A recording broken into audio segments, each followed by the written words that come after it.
Now, one of the main reasons that people go from this position in their handstand to this position in their handstand is upper back shoulder mobility, and that's what I'm going to take you through today. Now, you could try and work out what's keeping you in this position in terms of what muscles are tight. It could be pecs, lats, thoracic spine, and everything in between, but it really doesn't matter. What matters is what exercises can we do to go from that position to this position. Number one, a passive hang. So I'm just going to place the hands shoulder width apart or closer. We don't want to be hanging like this. This isn't going to help for our upper body mobility. We want to make it more challenging and more of a flexibility demand by having the hands closer. So we're squishing the airs with the biceps and then trying to make the body as long as possible while we're here. We don't want to be hanging backwards and muscling the position. We want to be relaxing as much as we can and taking the body as deep and as far away from the hands as you can.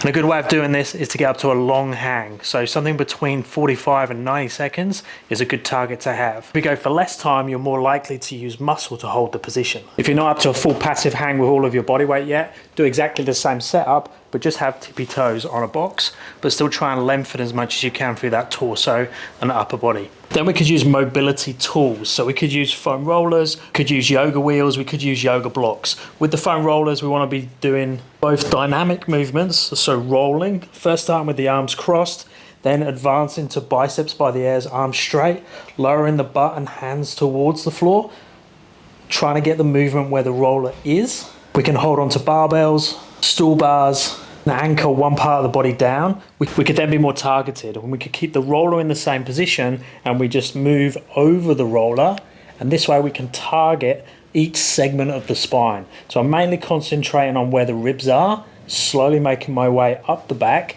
again trying to get the movement where the roller is, not through the low back, not through the neck. Same idea with the yoga wheels. We could hold something in this position, so I could be holding onto a bar or a fixed object in this position and then lower the hips up and down.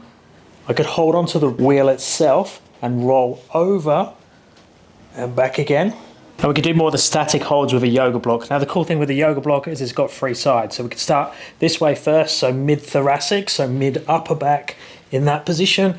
Make sure you're nice and comfortable. Make sure you're feeling it where the yoga block is, not in the neck, not in the low back. We then just change the height of the yoga block. Same setup. And then if you're more advanced, you could put it up on its end. Just be careful up on its end that it can flip over, and there's benefits for doing it this way and this way. And this one's still very intense for me. We then have the shoulder upper back stretches. Now this could be a down dog position. Now most people feel the down dog more in the calves and the hamstrings, but it is about opening the upper back and shoulders as well. To take the hamstrings out of it, you can come down onto your knees. Make sure the toes are pushed into the floor all the time. That helps to stop it going into the low back. Keep the hips on top of the knees. Have the hands out in front. I like to go up onto fingertips because it's going to really work the upper back and shoulders. Carries over more towards handstands as well if we look at the hands in this position. Now go into a posterior tilt. So that's tucking the low back under, and then I'm going to keep looking at the fingers as I take the chest towards the floor. This one's quite intense. A good 30-second hold is challenging in this position. We can do that same stretch but hands up on the box. Just make sure the hands are staying shoulder width apart. Same setup, so toes pushed into the floor, posterior tilt. I would look at the hands and then come down as much as you can.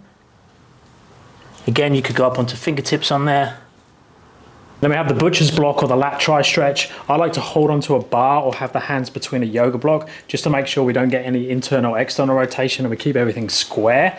So elbows now on the box, same setup position as the last one, posterior tilt, take the hands back behind you so it winds up the tricep, and then I'm going to drop down as much as I can in that position.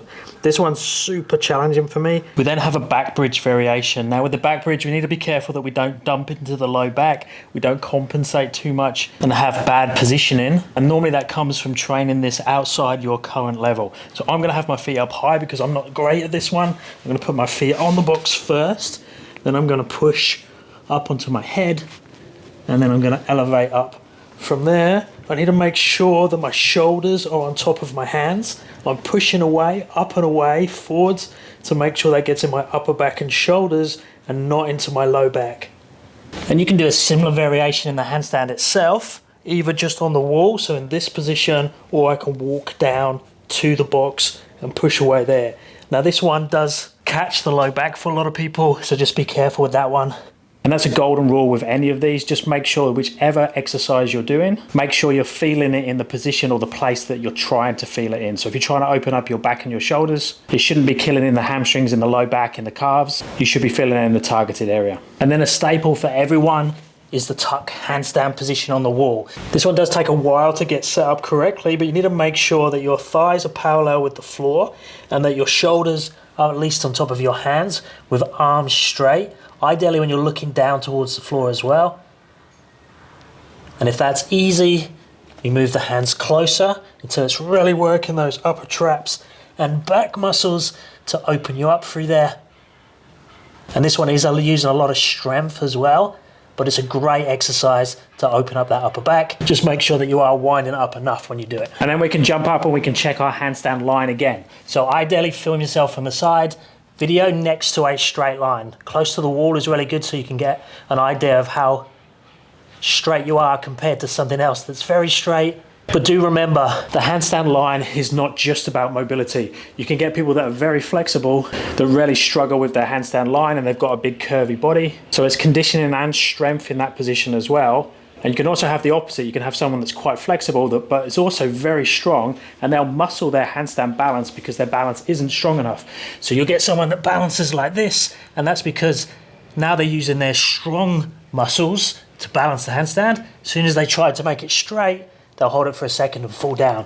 So that's why I said at the start, it's 50% mobility, but it's also 50% conditioning and balance of the handstand. And that ratio is going to change for everyone depending on the individual, their strengths, their weaknesses, their body type, their limb lengths. So make sure you assess the whole picture and not just your mobility. If you want help with your handstand balance, check this video out. If you're after coaching or my app, check out this website, www.twyman.com.au, and I'll speak to you in the next one. Thanks guys.